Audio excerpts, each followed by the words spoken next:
کیا آپ نے کبھی محسوس کیا ہے کہ آپ کے اندر ایک ایسا دکھ موجود ہے جس کی جڑیں آپ کی اپنی زندگی میں نہیں بلکہ آپ کے ماضی، آپ کے خاندان اور آپ کی نسلوں میں چھپی ہیں؟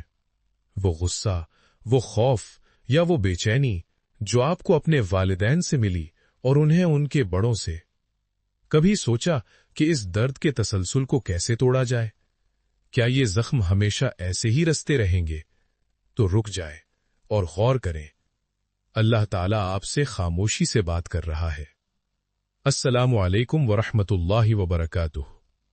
عزیز بھائیوں اور بہنوں، آج کی نفسیات جسے جنریشنل ٹراما کہتی ہے، یعنی وہ نفسیاتی بوجھ جو ایک نسل سے دوسری نسل کو منتقل ہوتا ہے، اسلام نے صدیوں پہلے اس کا علاج رحمت اور درگزر میں بتا دیا تھا۔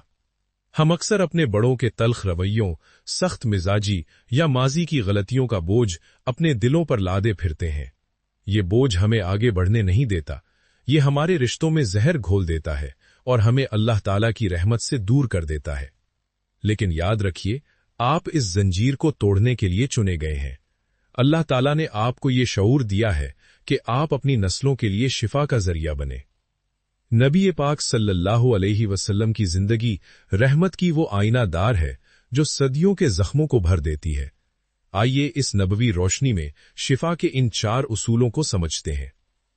پہلا اصول، ماضی کو قبول کرنا اور پہچاننا۔ نسلوں سے چلے آنے والے زخموں کو بھرنے کا پہلا قدم یہ ہے کہ ہم تسلیم کریں کہ درد موجود ہے۔ کئی بار ہمارے بڑے خود حالات کے ستائے ہوئے ہوتے ہیں، انہیں وہ پیار یا تربیت نہیں ملی ہوتی جو ہمیں ملی۔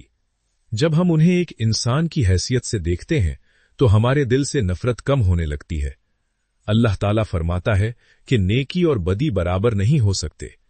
اگر آپ کے ساتھ ماضی میں سختی ہوئی ہے تو اللہ تعالیٰ چاہتا ہے کہ آپ اسے نیکی سے بدل دیں تاکہ وہ سلسلہ وہیں رک جائے۔ دوسرا اصول، معافی کی طاقت۔ نبوی طریقہ۔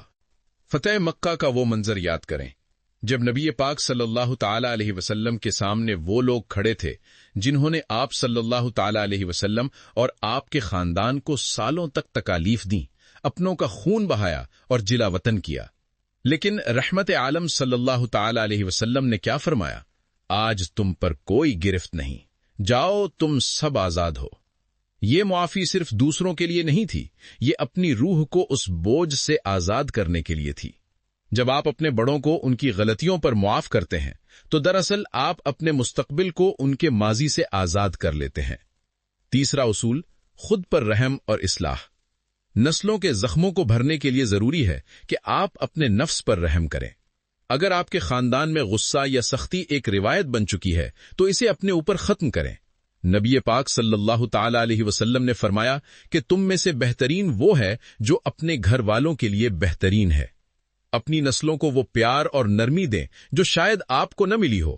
جب آپ ایک بہتر انسان، ایک بہتر والد یا ماں بنتے ہیں تو آپ صرف اپنی نہیں بلکہ اپنی آنے والی کئی نسلوں کی شفا کا باعث بنتے ہیں۔ چوتھا اصول، دعا اور اللہ تعالی سے تعلق۔ سب سے بڑی شفا اللہ تعالی کے ذکر اور دعا میں ہے۔ وہ زخم جو انسانوں نے دیے ہوں انہیں صرف خالق ہی بھر سکتا ہے۔ اللہ تعالیٰ سے دعا کریں کہ وہ آپ کے سینے کو کھول دے۔ اللہ تعالیٰ الباری ہے، وہ ٹوٹے ہوئے دلوں کو جوڑنے والا ہے۔ جب آپ سجدے میں جا کر اپنا دکھ اللہ تعالیٰ کے سامنے رکھتے ہیں تو وہ آپ کے دل میں وہ سکون اتار دیتا ہے جو کسی دوا یا تھراپی میں نہیں ملتا۔ اختتام، یاد رکھیے، آپ اپنے ماضی کے قیدی نہیں ہیں۔ آپ کی روح اللہ تعالیٰ کی امانت ہے اور اسے تندرست رکھنا آپ کی ذمہ داری ہے۔ نبی پاک صلی اللہ تعالی علیہ وسلم کی رحمت کا سایہ ہر اس شخص کے لیے ہے جو اپنے دل کو پاک کرنا چاہتا ہے۔ اگر آپ آج معاف کرنے اور بدلنے کا فیصلہ کریں گے تو اللہ تعالیٰ آپ کی نسلوں میں سکون قلب پیدا فرما دے گا۔ اللہ تعالیٰ ہمیں اپنے اسلاف کی غلطیوں سے سیکھنے اور اپنی نسلوں کے لیے رحمت کا ذریعہ بننے کی توفیق عطا فرمائے۔ آمین۔